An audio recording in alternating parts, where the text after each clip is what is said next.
Have you ever felt like a part of you had to die for a new you to be born? It's a strange, unsettling feeling, isn't it? Like shedding an old skin, but the skin isn't just something on the outside, it's deep within you, a part of who you thought you were. This isn't about physical death, of course, but something far more mysterious, something that happens in the quiet, hidden corners of our minds. It's a journey many feel, a deep, inner change that can shake us to our core. Imagine standing at the edge of a vast, misty forest. Behind you is the familiar path, well-trodden and safe, but it no longer feels right. Ahead, the trees loom, dark and unknown, whispering promises of something new, but also fears of what might be lost. This feeling, this pull between the known and the unknown, is at the heart of what a great thinker named Carl Jung called individuation. Jung believed that each of us is born with a special blueprint, a true self waiting to be discovered. But as we grow, we learn to fit into the world. We take on roles, wear masks, and sometimes, without even realizing it, we lose touch with that original blueprint. We become who others want us to be, or who we think we should be, rather than who we truly are. Individuation is the brave journey back to that true self. It's the process of becoming a whole, unique person, distinct from everyone else. But here's the paradox, the part that feels like a whisper from another world. To become this true self, something must often die. Not your body, but the old ideas you have about yourself. The comfortable stories you tell yourself about who you are. The expectations others have placed upon you, which you might have carried like a heavy cloak for years. This letting go can feel like a profound loss, a tiny death of the ego, the part of us that likes things to stay the same. It's scary because it means stepping into the unknown, shedding the familiar, even if the familiar no longer serves us. It's like a tree letting go of its leaves in autumn, knowing that new growth will come in spring, even though for a time, it stands bare and exposed. This is where the wisdom of myths and ancient stories often meets psychology, showing us that this cycle of loss and renewal is as old as time itself. This journey, this shedding of the old to embrace the new, is what Carl Jung spent his life exploring. He wasn't just a doctor, he was a mapmaker of the soul, a guide to the inner wilderness that exists within each of us. Jung saw that beneath our everyday thoughts and feelings, there's a deeper stream, a wellspring of wisdom that shapes who we are. He called this the unconscious, a vast ocean where our dreams, our deepest fears, and our greatest potentials reside. For Jung, individuation wasn't about becoming selfish or cut off from others. Quite the opposite. It was about becoming truly whole, a complete person who understands their own unique nature. Think of it like a sculptor carving away layers of stone to reveal the beautiful form hidden within. The stone isn't destroyed, it's transformed, brought into its truest expression. In the same way, individuation asks us to chip away at the false layers, the masks, and the borrowed identities that prevent our true selves from shining through. This is a path less traveled, often because it demands courage. It asks us to look honestly at ourselves, to question the stories we've always believed about who we are. It's like a hero's quest, not for a magical treasure in a faraway land, but for the treasure of self-knowledge, hidden deep within our own hearts. Along this quest, we encounter dragons and allies, not in flesh and blood, but in the forms of our own inner struggles and surprising strengths. Jung understood that our lives are not just a series of random events. There are patterns, symbols, and deep meanings woven into the fabric of our existence. Individuation is about learning to read these patterns, to understand the secret language of our own souls.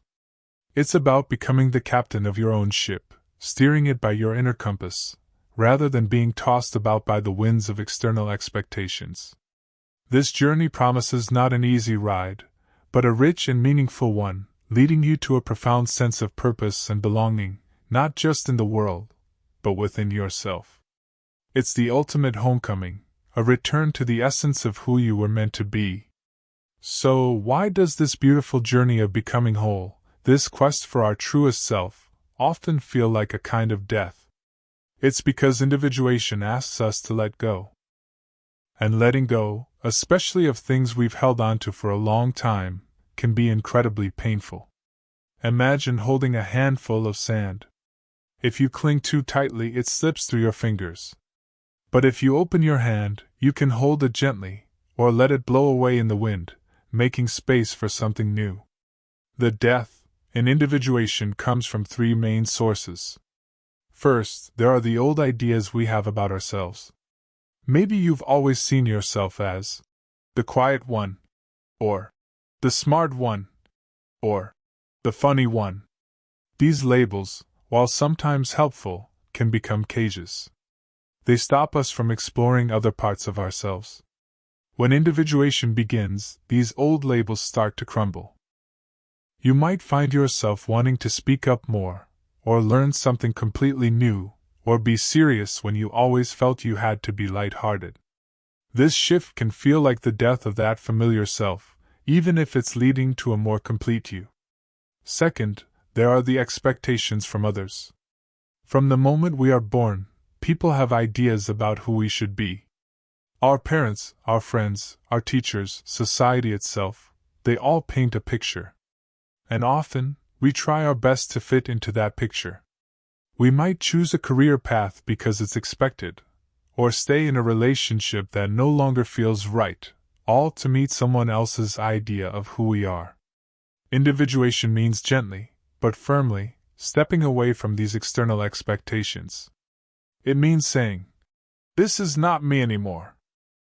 This can be hard, as it might disappoint people we care about, and that feels like a separation, a small death of a connection or a role. Lastly, and perhaps most challenging, is letting go of comfortable but untrue ways of living.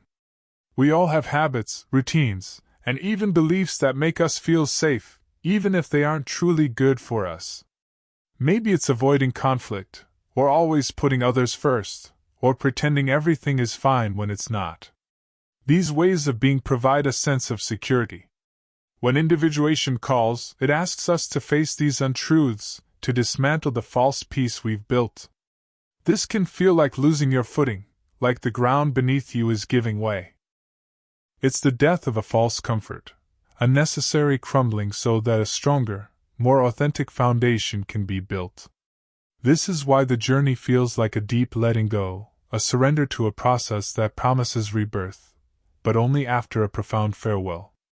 This profound letting go, this necessary death before rebirth, isn't a new idea born from psychology. It's a pattern woven into the oldest stories of humankind, a truth whispered across cultures for centuries. Think of the myth of the phoenix. This magnificent bird, living for hundreds of years, knows when its time is drawing to a close. It doesn't cling to its old life.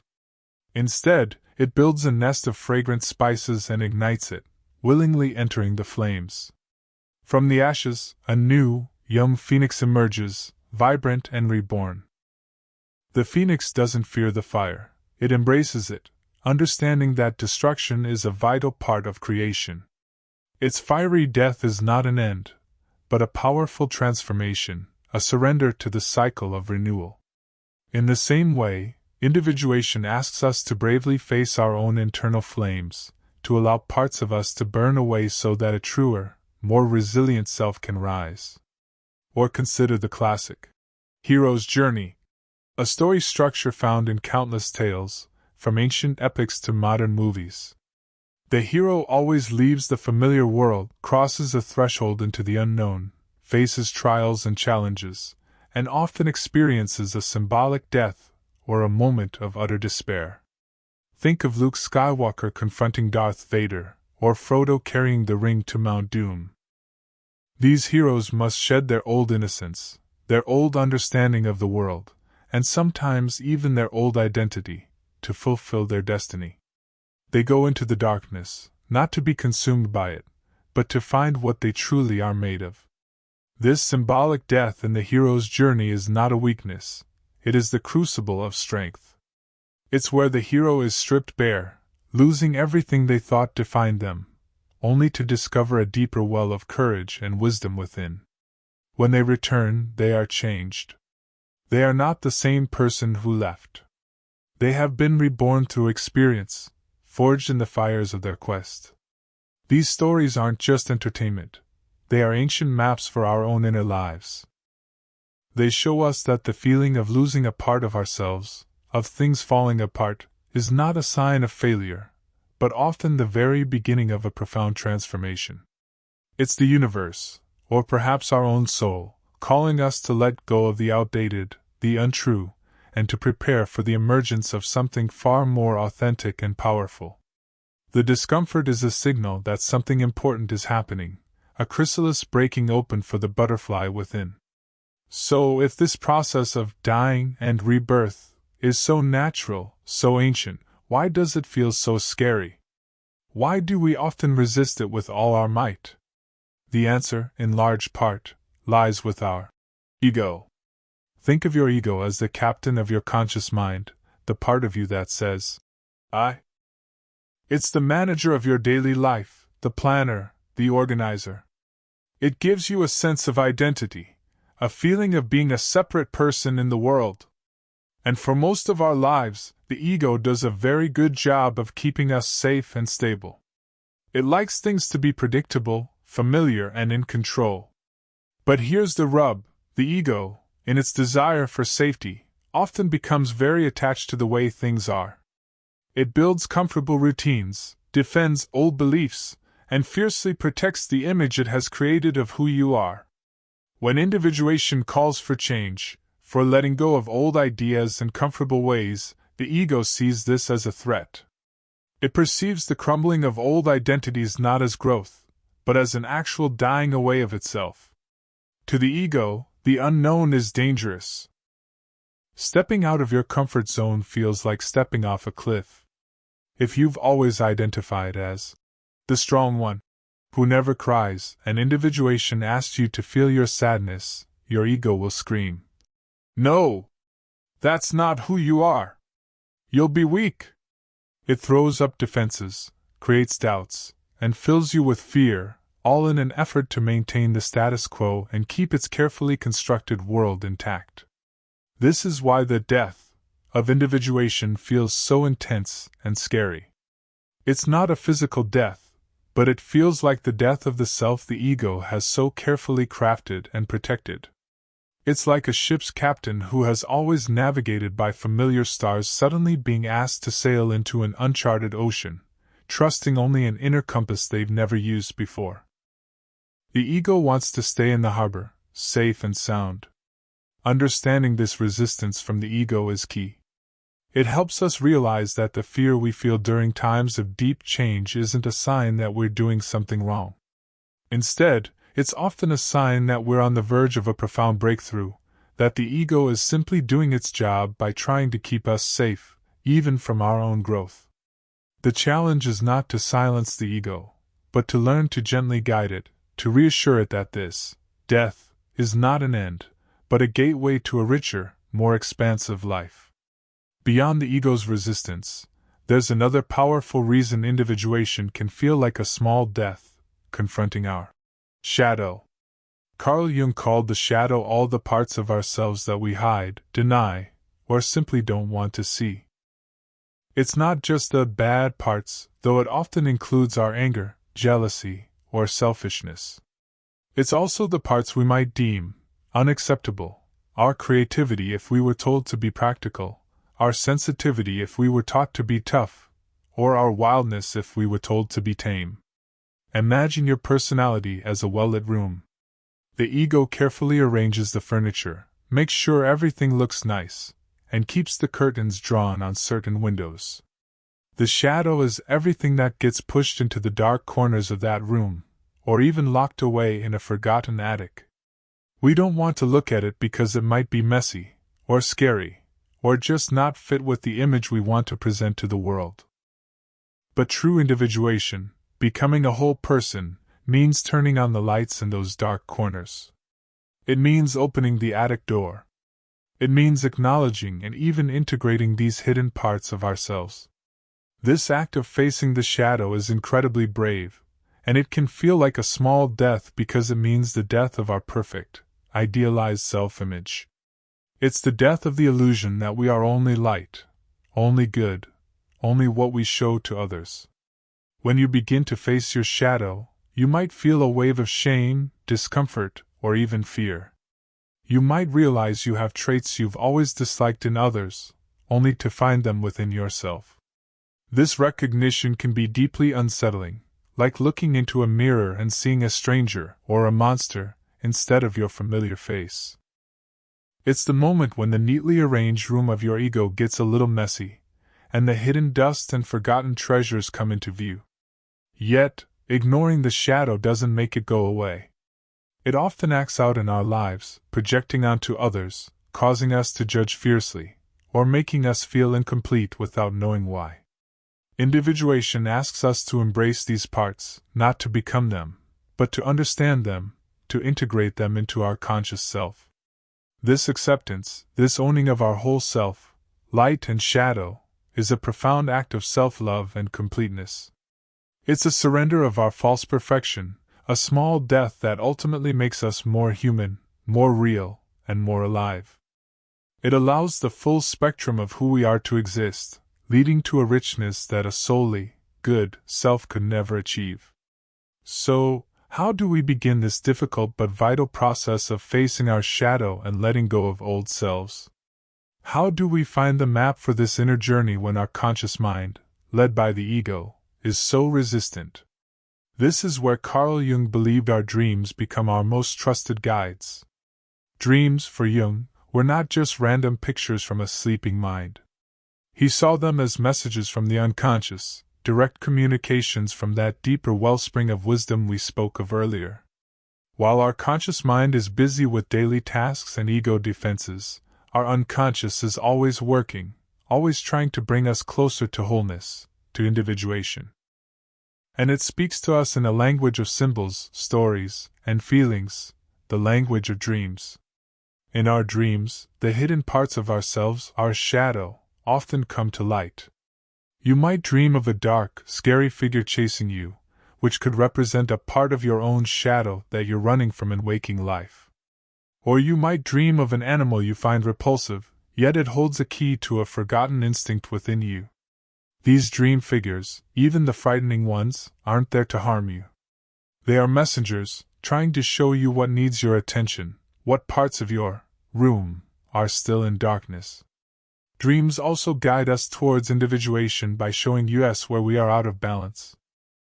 If your waking life is too focused on logic and rules, your dreams might present images of wildness, nature, or intense emotions, trying to restore balance. If you're constantly putting others first, your dreams might show you being selfish or powerful, urging you to reclaim your own needs. They offer a counterbalance, pushing us towards becoming more complete, more integrated. Think of dreams as little plays put on by your inner self, featuring characters, settings, and plots that are all symbolic of your inner world. By paying attention to them, by trying to understand their symbolic language, we start to build a bridge between our conscious mind and our unconscious wisdom. This isn't always easy or comfortable. Sometimes, a dream might reveal a truth we've been avoiding, forcing us to acknowledge a part of ourselves that feels like a small death to our old identity. But it's through this brave act of listening to our dreams that we receive the guidance needed to navigate the challenging, yet ultimately rewarding, path of individuation. They are our nightly teachers, helping us to see what needs to be released and what needs to be embraced for our true self to emerge. Even with dreams whispering their ancient wisdom, and the inner pull towards growth, resisting this death of the old self is a very common human experience. It's not a sign of weakness, but a testament to how powerful our desire for safety and familiarity can be. We often cling to bad habits, unfulfilling relationships, or roles that no longer fit, simply because the idea of change feels more frightening than the pain of staying the same. Consider the person who stays in a job they hate. Every morning, a deep sigh escapes them, a quiet protest from their soul. They dream of doing something creative, something meaningful, But the fear of losing a steady paycheck, the fear of what others might think, or the fear of failure itself keeps them chained to their desk. Their old identity as a reliable worker in a stable field feels safer than the unknown path of an aspiring artist or a passionate entrepreneur. They resist the death of their old professional self, even though that self is slowly draining their life force. Or think of someone who is always the fixer in their family or friend group. They constantly put others' needs before their own, always stepping in to solve problems, even when it exhausts them. This role gives them a sense of importance, of being needed. But deep down, they might yearn for someone to care for them, to allow themselves to be vulnerable. The idea of letting go of the fixer identity feels like a death, a fear that they won't be loved or valued if they aren't constantly giving. They resist the death of this old, self-sacrificing role, even as it leaves them empty. These aren't just stories. They are patterns we see all around us, and perhaps even within ourselves. We stay in relationships that have long passed their expiration date, not out of love, but out of fear of loneliness or the death of a shared history. We maintain beliefs that no longer serve us, clinging to old ways of thinking because questioning them feels like the death of our worldview. Each of these resistances is an act of the ego, trying to protect us from the perceived danger of change, from the discomfort of the unknown. But Carl Jung taught us that these resistances, these habits and roles we cling to, are precisely what individuation asks us to examine. They are the old skins that need to be shed, the familiar paths that no longer lead to our true destination.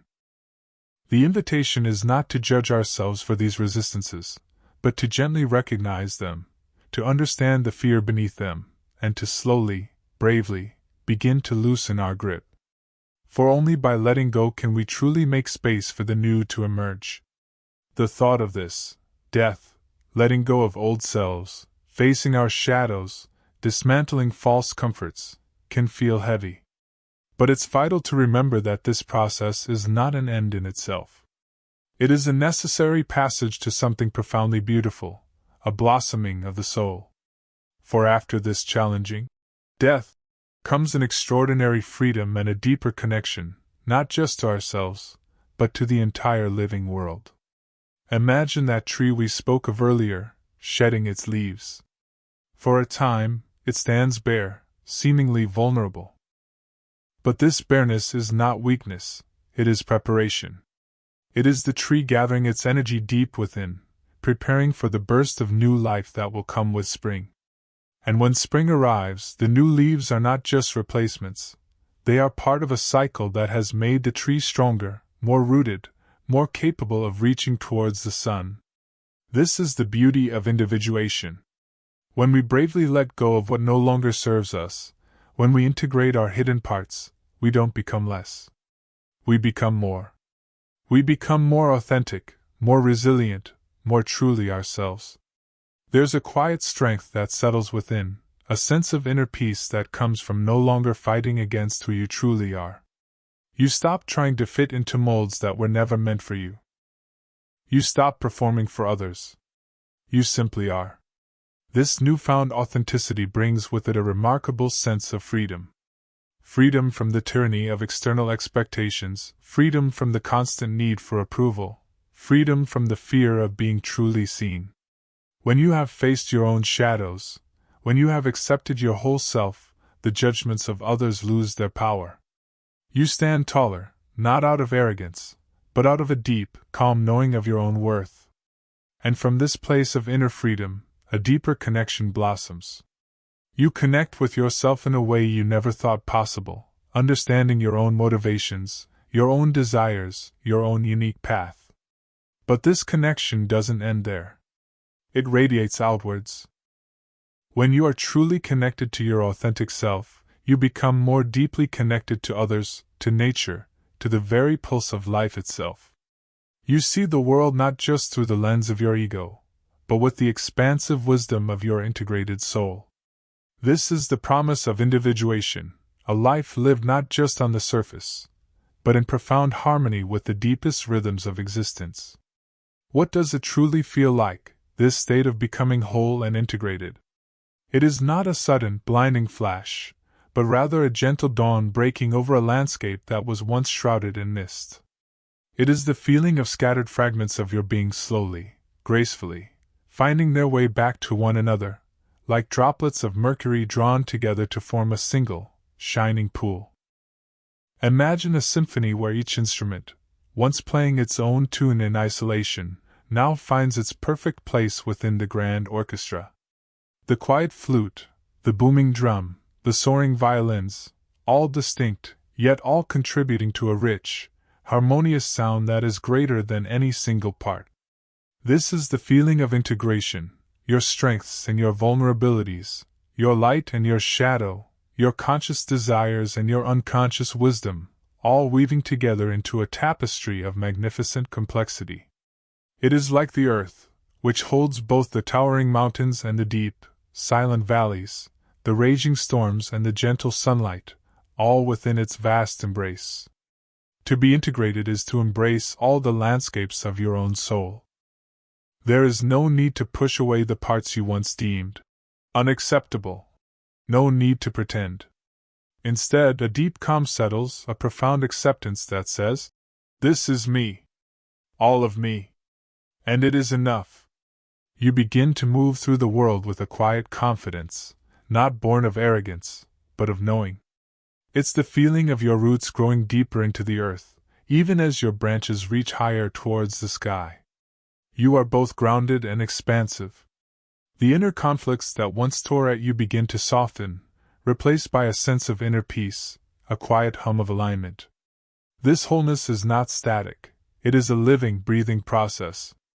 But the feeling is one of being truly present, fully alive in your own skin. It's as if a long-lost melody has finally returned to you, a tune that was always meant to be sung by your unique voice. You are no longer a faint echo of someone else's song, but the vibrant, resonant expression of your own authentic being. This is the quiet triumph of individuation, a soul fully realized, a life lived in its own true rhythm. When we speak of individuation leading to a deeper connection, it's not just an inner, solitary experience. Its profound effects ripple outwards, transforming the very way we relate to others. Our relationships, which once might have been sources of frustration or misunderstanding, can become richer, more genuine, and far more fulfilling. Think about it. Before individuation, when we were still clinging to old roles, hiding our shadows, and trying to meet external expectations, our relationships often suffered. We might have sought others to complete us, to fill a void within ourselves. We might have projected our own unacknowledged shadow parts onto our loved ones, blaming them for traits we secretly possessed. We might have worn masks, fearing that if others saw our true selves, they wouldn't accept us. This led to relationships built on incomplete truths, on unspoken needs, and on a constant, subtle performance. But when you become more whole, when you embrace all the landscapes of your own soul, you no longer need others to complete you. You arrive in relationships as a full, contained being, not seeking to be filled, but seeking to share your fullness. This is a radical shift. You can love others not out of need, but out of genuine appreciation for who they are, separate from your own desires or projections. When you've faced your own shadow, you become more understanding and compassionate towards the shadows of others. You realize that everyone is on their own complex journey, carrying their own hidden parts. This allows for a deeper empathy, a willingness to see beyond surface behaviors to the human being beneath. The need to judge or control others lessens, replaced by a desire for authentic connection. Moreover, when you shed your masks and dare to be your true self, you invite others to do the same. You create a space of genuine honesty where true intimacy can flourish. It's like removing a filter from a lens. Suddenly, the world, and the people in it, appear in sharper, more vibrant color. Your connections become less about what you can get and more about the beautiful exchange of two whole, unique souls meeting in shared space. Individuation, far from isolating us, actually paves the way for the most profound and authentic human connections imaginable, built on a foundation of self-acceptance and mutual respect. It is crucial to remember, amidst all this talk of death and letting go, that this is not a literal ending. It is not about ceasing to exist, but about transforming, evolving into something new and more complete. The death, in individuation, is not an annihilation, it is a metamorphosis. Think of the humble caterpillar. Its entire existence is defined by crawling, by eating leaves, by a certain way of being in the world. Its body is designed for this purpose.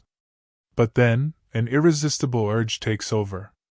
It builds a chrysalis, a place of profound darkness and apparent inactivity. Inside, something incredible and terrifying happens. The caterpillar doesn't just grow wings, its very body breaks down, dissolving into a kind of living soup. The old form truly dies. Yet from this seeming destruction, a magnificent butterfly emerges. It is utterly different, capable of flight, of seeing the world from a new perspective, of drinking nectar instead of chewing leaves. The butterfly is not a better caterpillar, it is a completely transformed being, carrying within it the essence of its former self, but expressed in a radically new and more expansive way. The caterpillar had to die for the butterfly to be born. This is the perfect image for individuation. You are not losing yourself, you are finding a deeper, truer version of yourself. The old ideas, the old roles, the old fears, these are the outer shell, the chrysalis that must break open. The discomfort, the feeling of things falling apart, is the internal soup, the necessary melting down of what you once were, to allow for the incredible alchemy of transformation. You carry within you the wisdom and experiences of your past, just as the butterfly carries the genetic memory of the caterpillar. But you are no longer limited by them. You are free to express your full potential, to soar with new perspectives, to engage with life in a richer, more vibrant way.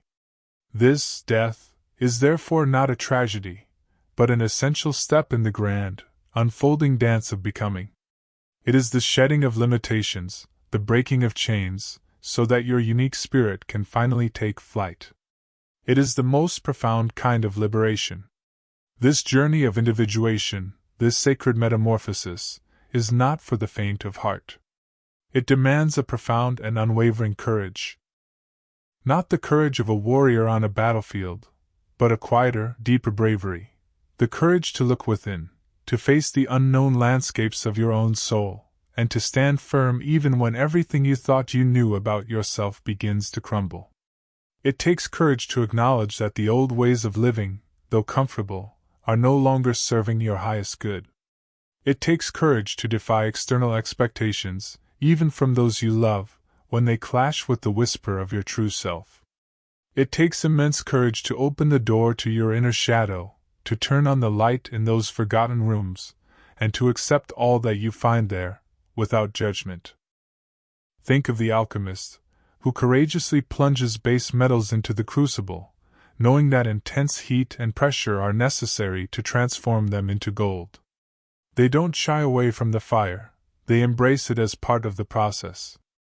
In the same way, individuation asks us to step into our own internal crucible, to allow the fires of self-discovery to burn away what is false, to refine what is true. This courage is not about being fearless.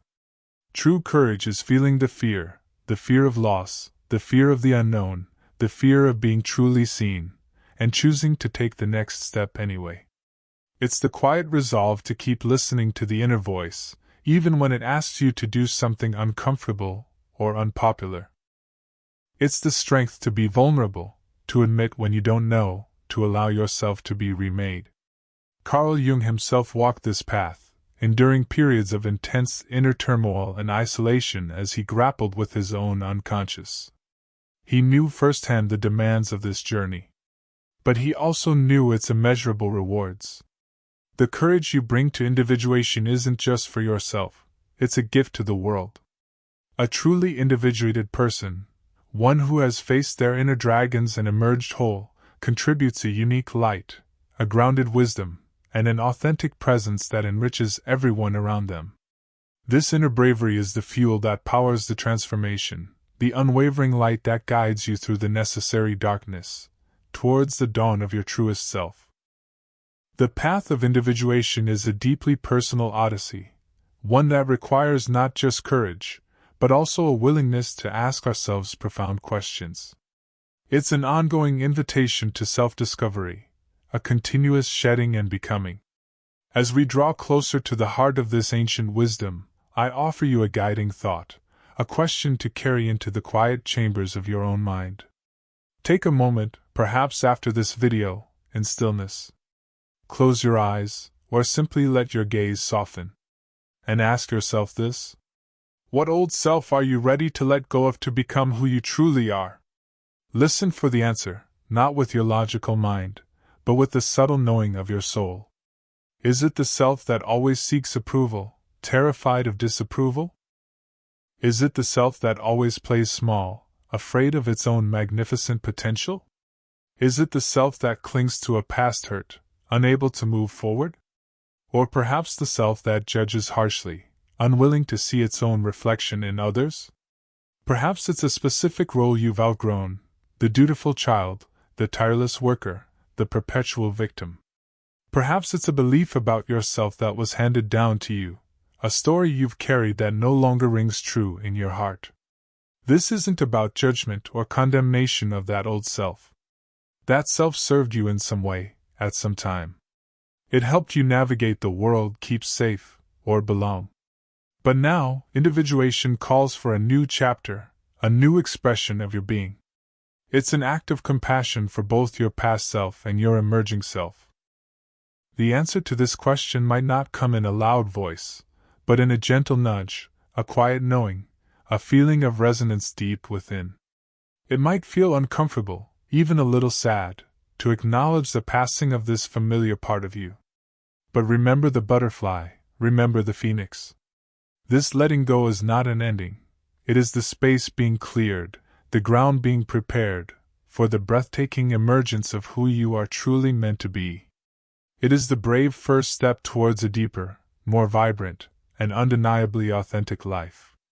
We've journeyed through the depths of Carl Jung's profound insight into individuation, exploring why this process of becoming our true selves can feel so much like a death.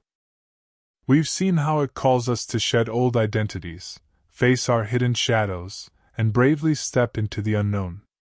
We've witnessed its reflection in ancient myths and understood its promise of extraordinary freedom and connection. The death we've spoken of today is not an ending, but a sacred transformation, a dismantling of the old to make way for the new. It is the courageous act of trusting the deeper wisdom within, allowing parts of ourselves to fall away so that a more vibrant, authentic being can emerge, much like the butterfly from its chrysalis. This is a continuous dance, a lifelong unfolding, not a destination to be reached and then forgotten. As we conclude this reflection, I invite you to carry this understanding with you, not as a heavy burden, but as a guiding light. Consider your own life. Where do you feel the whisper of change, the gentle tug towards a different way of being? What old stories, what comfortable masks, what unexamined fears might be holding you back from the magnificent person you are destined to become? Ponder this, not with urgency, but with quiet curiosity. What brave death is your soul asking you to embrace, right now, to truly live? Let the question sit within you, like a seed planted in fertile ground. Trust that the answers will unfold in their own time, through your dreams, your quiet reflections, and the synchronicities of your life. For in every ending lies the potential for a new beginning, and in every letting go, the profound opportunity for rebirth. Your journey is uniquely yours, and the courage to embark upon it is the greatest gift you can offer yourself, and indeed, the world.